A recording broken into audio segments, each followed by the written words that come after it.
Hey there, data explorers. Today, we're diving into the world of distributed systems. Imagine a library with a single massive bookshelf holding every book ever written. Chaos, right? That's where distributed systems come in. Instead of one giant system, we split everything into smaller interconnected parts. Think of it like having multiple bookshelves organized by genre. This makes finding and managing books way easier. In the tech world, this means splitting data across multiple computers. This approach offers a bunch of benefits, like improved performance and reliability. Ready to learn more? Let's go! Now let's talk about data partitioning. Remember those organized bookshelves? That's essentially what data partitioning does in a distributed system. It's like dividing a giant pizza, data, into smaller slices, partitions. Each slice goes on a different plate server. This way, everyone gets their share, and no one is stuck with a giant unmanageable piece. Data partitioning is crucial for managing large data sets efficiently. It allows us to store, access, and process data faster and more effectively. Just like there are different ways to slice a pizza, there are different ways to partition data. Imagine you're at a party and you have a large pizza. You could slice it into equal pieces, or you could cut it into different sizes based on how hungry each person is. Similarly, data can be divided in various ways to optimize storage and retrieval. In the world of data management, partitioning is a crucial technique. It helps in organizing large data sets into smaller, more manageable pieces. This not only improves performance, but also makes it easier to maintain and query the data. Let's look at the most common types: range, hash, and list partitioning. Each method has its unique approach and use cases.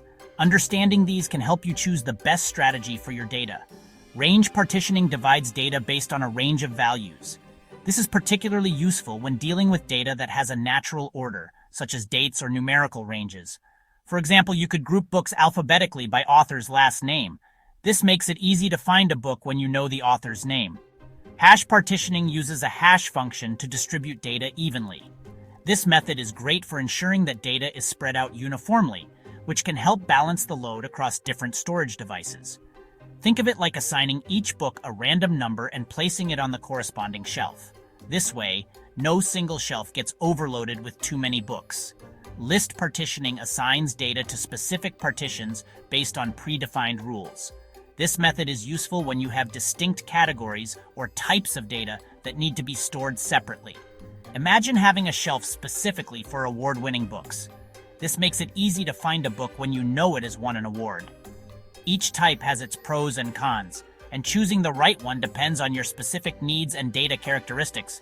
Range partitioning is great for ordered data, hash partitioning ensures even distribution, and list partitioning is perfect for categorical data. By understanding these methods, you can make informed decisions that will optimize your data management strategy. Let's explore range partitioning further. Imagine a library organizing its books by publication year. Books published before 1900 go on one shelf, those published between 1900 and 1950 on another, and so on. This method is great for queries that focus on specific ranges, like finding all books published in the 20th century. It allows for efficient retrieval of relevant data. However, range partitioning can lead to uneven data distribution. What if the library has a vast collection of 19th century literature? That shelf would be overflowing. Hash partitioning using hash functions for distribution. Next up, hash partitioning. Remember those random numbers we mentioned earlier? That's the essence of hash partitioning. A hash function takes data, like a book title, and assigns it a unique numerical value. This value determines the partition where the data resides. This method ensures even data distribution, preventing those overflowing shelves we saw with range partitioning. However, it's not ideal for range queries, as data isn't organized based on specific ranges. List partitioning, assigning data to specific lists. Finally, let's discuss list partitioning. Imagine designating specific shelves for different genres: fiction, nonfiction, mystery, thriller, and so on. In list partitioning, you define rules to determine which partition each piece of data belongs to. For instance, all books classified as mystery go to the mystery shelf. This approach offers flexibility and is useful for targeted queries like finding all mystery novels. However, maintaining these predefined lists can be challenging as your data grows. Benefits of data partitioning. Why it matters. So why go through the trouble of partitioning data? It's a question that might seem trivial at first, but the implications are profound. Well, the benefits are significant. Firstly, it enhances scalability. Remember that giant pizza analogy we talked about earlier? Imagine trying to serve that pizza to a large crowd without cutting it into slices. It would be chaotic and inefficient.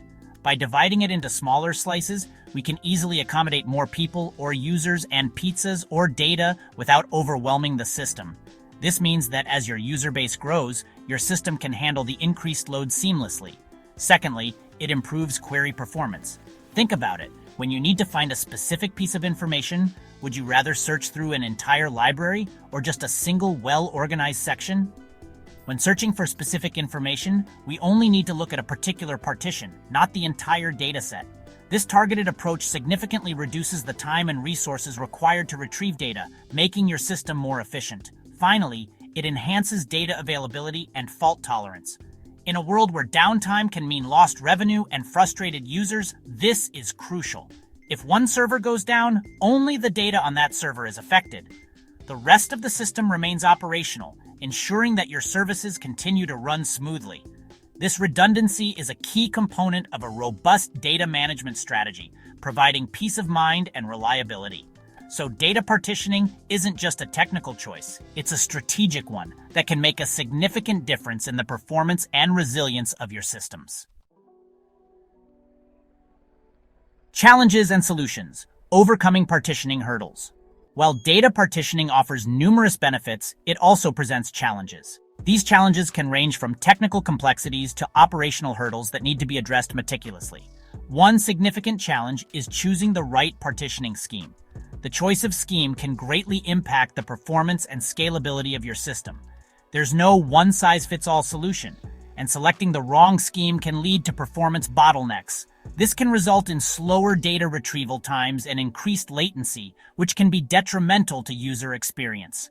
Another challenge is managing data consistency across partitions. When data is spread across multiple partitions, ensuring that all partitions are up to date and consistent becomes a complex task. Ensuring data integrity when multiple users access and modify data simultaneously requires careful planning and implementation. This involves using sophisticated algorithms and protocols to manage concurrent data access and updates. Thankfully, various tools and techniques can help overcome these challenges. Advanced data management tools offer features that simplify the complexities of partitioning.